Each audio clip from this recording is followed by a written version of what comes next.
आगे का टॉपिक्स क्या है? आयतन नहीं है? टॉपिक्स क्या है आगे का? आयतन है ना। जो वस्तु जितना स्थान घेरता है वह उस वस्तु का क्या कहलाता है? आयतन कहलाता है। ये मार्कर इस कमरे में इतना क्या किया है? स्थान घेरा है ना। आप बैठे हैं तो क्या किए? एक स्थान घेरे, तो उसका क्या कहलाया? आयतन कहलाता है। देखो हम सबका परिभाषा लिखा चुके हैं पहले से ही, है ना। अब हम एग्जाम्पल से डायरेक्टली शुरू करते हैं। एग्जाम्पल नंबर 13 क्या बोला है? देखो कि घनाभ का आयतन ज्ञात करो। क्या ज्ञात करने बोला? घनाभ का आयतन ज्ञात करिए, जिसमें लंबाई बराबर दिया हुआ है 8 मीटर, चौड़ाई बराबर दिया हुआ है 6 मीटर और ऊंचाई बराबर 3.5 मीटर है ना। ऊंचाई बराबर कितना? 3.5 मीटर है। तो क्या है, क्या बोला है कि घनाभ का आयतन बराबर क्या होगा? तो घनाभ का आयतन बराबर होता है लंबाई गुने चौड़ाई गुने क्या? ऊंचाई। तो क्या हो जाएगा? 8 गुने 6 गुने कितना? 3.5 गुना कर पाएंगे क्या?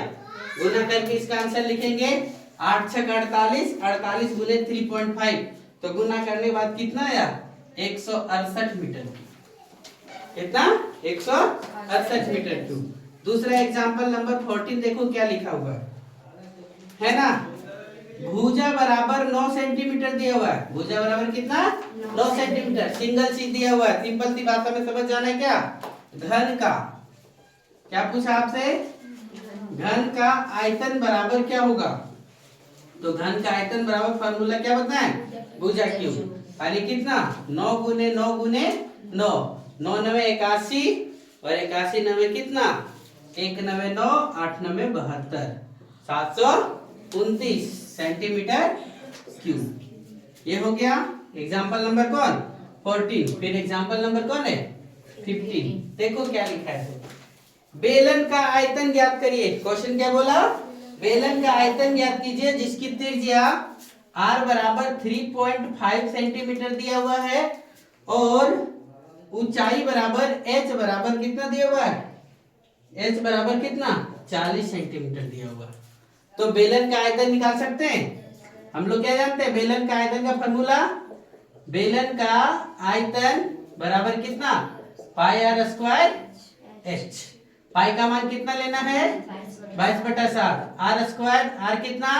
3.5 गुने 3.5 है ना, गुने कितना? एच कितना? 40।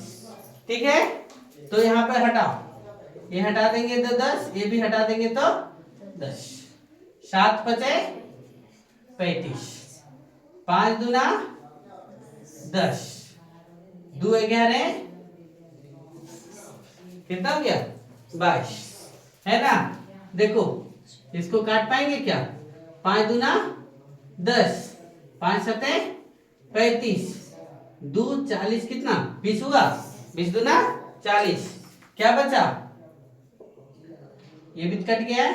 11 गुने 7 गुने कितना? 20, 11 सते 77, 77 गुने 20, 7 दूना 14 के 4, बाकी में कितना? 1, 7 दूना 14 और 1 1540 सेंटीमीटर क्यूब। आयतन में क्यूब, क्षेत्रफल में क्या? स्क्वायर। फिर एग्जांपल नंबर 16 देखो क्या लिखा है। एक लंबवृत्तीय बेलन का व्यास यानी व्यास दिया हुआ है 21 सेंटीमीटर। डी बराबर कितना? 21 सेंटीमीटर है तथा उसकी जो त्रिज्या है वो, इसका ऊंचाई जो है h बराबर कितना दिया हुआ है? 10 सेंटीमीटर है। तो पूछा है कि बेलन का आयतन क्या होगा। जब d दिया हुआ है तो हम लोग r निकाल सकते हैं। d दिया हुआ तो r निकाल सकते हैं। r बराबर क्या? d बटे 2।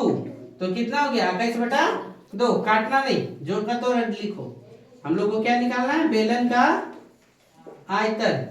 तो बेलन का आयतन बराबर फार्मूला क्या? पाई आर स्क्वायर एच, यानी 22/7 गुने 21/2 गुने कितना? 21/2 और एच कितना?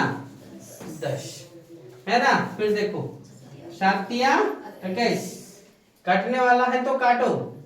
2 11, 2 पचे 10, आया 11 गुने 3 गुने 21 गुने कितना 5 गुना हो पाएगा क्या 11 तिया 33 और 21 बचे कितना 105 गुना करो हो जाएगा देखो 33 बचे कितना 165 के 5 बाकी हाथ में 16 33 गुने 0 0 तो कितना हो गया 6 बाकी हाथ में कितना है 33 एक 33 और ये कितना 34 तो कितना हो गया 3465 सेंटीमीटर क्यूब ये क्या होगा आपका आंसर होगा समझ पाए इस प्रकार से चलो नोट करो फटाक से